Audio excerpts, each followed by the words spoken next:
இன்று நீங்கள் மகிழ்ச்சியுடன் புறப்பட்டு செல்வீர்கள். இன்று காலை ஜபத்திற்கு எஸ்ஏ 55:12. மகிழ்ச்சியுடன் நீங்கள் புறப்பட்டு செல்வீர்கள், அமைதியுடன் நடத்தி செல்லப்படுவீர்கள். எங்கள் அன்பின் ஆண்டவரே, அருமைரட்சகரே, புத்தம் புதிய நாளையும் கொடுத்து புதிய இறை வார்த்தைகளையும் ஒவ்வொரு நாளும் தியானிக்க தந்த உமது மேலான இரக்கத்திற்கு நன்றி சொல்லி துதிக்கிறோம் அப்பா. இன்றைய நாளில் உமது அருளினாலும் இரக்கத்தினாலும் எங்களை மகிழ்ச்சியுடன் புறப்பட்டு செல்வீர்கள், அமைதியுடன் நடத்தி செல்லப்படுவீர்கள் என்ற உயிருள்ள வார்த்தையின்படி ஒவ்வொருவரும் செய்யக்கூடிய காரியங்கள் துலங்க வேண்டும்.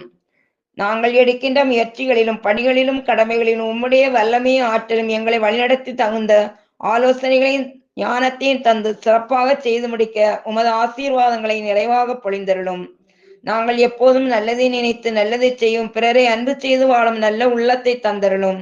குற்றங்குறைகளை மன்னித்து உமது பாதச்சுவடிகளை பின்பற்றி வாழ கிருபை புரிய வேண்டும் என்று இயேசுவின் வல்லமையுள்ள நாமத்தில் ஜெபிக்கிறேன், ஜீவனுள்ள நல்ல பிதாவே, ஆமேன்.